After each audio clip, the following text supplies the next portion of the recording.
Hey, what's up, internet peoples? So let's go over everything I've done to this thing. I'll talk about what I think is worth it, what's not worth it, and why. So, I mean, there's tons of videos out there. I don't want to go over anything in too much detail because there's people that can explain things a whole lot better than I can. So let's start at the top. Obviously, there's no body posts. I made this into a magnet mount. All this is a piece of, I think it's PVC signage you can get at most of the big box hardware stores. I use this for servo horns on my airplanes. It's super cheap, super strong, easy to work with. It's essentially a free mod if you have a magnet and the plastic sheet. I did find that getting the washer to stick to the body was a bit of trial and error. I used hot glue at first. That came off right away. I tried using super glue and that lasted for about a day, but then it came off and took some of the paint with it. So I do not recommend super glue. Then as a last ditch effort, I tried Gorilla Glue. I didn't expect a whole lot from Gorilla Glue since it needs to be wet to cure, but actually that's held up really well. I installed yellow LEDs on the bumper, moved the white LEDs to behind the headlights. That's just purely aesthetic. I did move around the servo and battery. There's a Thingiverse file you can download and print to make this low CG battery tray. I'll put the thing ID in the description if you want to go ahead and download that. Doing this puts the weight more up front and slightly lowers it.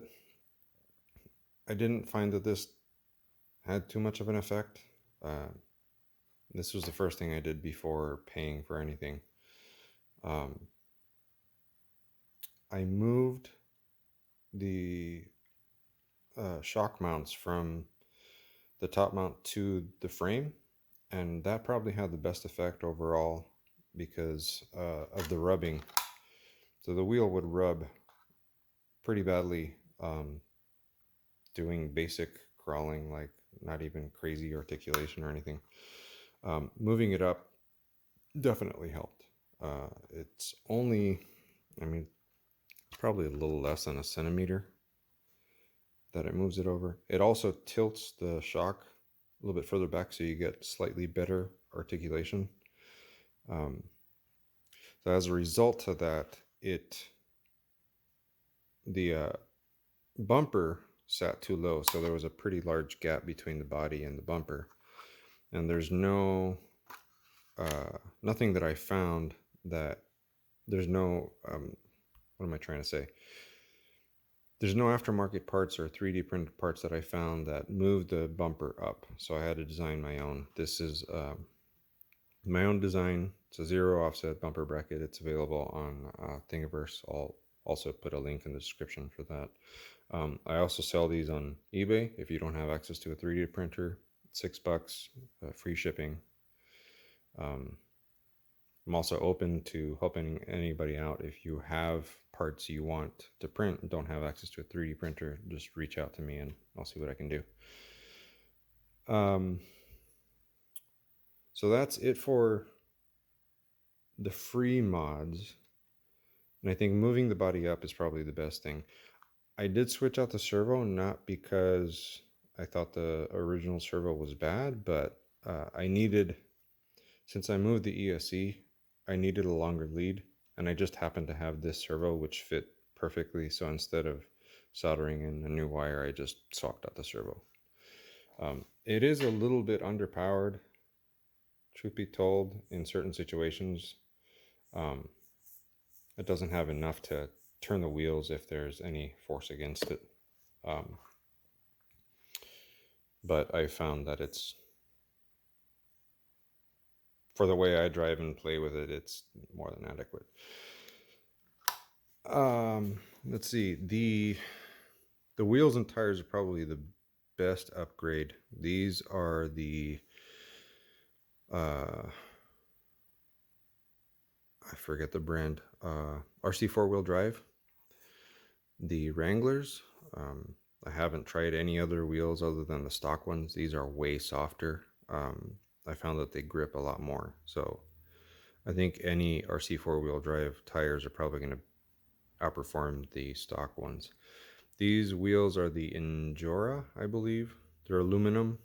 They're fairly cheap. I think the set was like $14 or something. But these are really great. They come in all kinds of different colors. They add a bit more weight, so the weight is lower, and it definitely improves stability. I found that it can side hill a lot better with the weight down here. It is a bit top heavy, so it can't side hill for very high angles. It tends to want to roll over. I did get, so I wanted to try out these brass knuckles, and I found that there was a combo set on Amazon that came with the diff cover. I think it was like $12. I like the way it looks. I don't honestly know that it has much of an effect on performance. I think the greatest gain is probably in wheels and tires. But yeah, that's it. I mean, I haven't really done too much more other than putting a couple stickers on it. Yeah, it's a great little truck. You can take it anywhere. That's probably the biggest appeal, is you can make an obstacle course in your living room. I mean, you don't need a lot of space. You can, it's so small, just about anything could be an obstacle course, you know. I'm sure you could find stuff in your backyard and your front yard. It's easy to carry, so you keep it in the car with you if you're at work and wanted a little lunchtime crawling action. There you go. So anyway, that's it. That's my truck setup, and see you guys on the next one.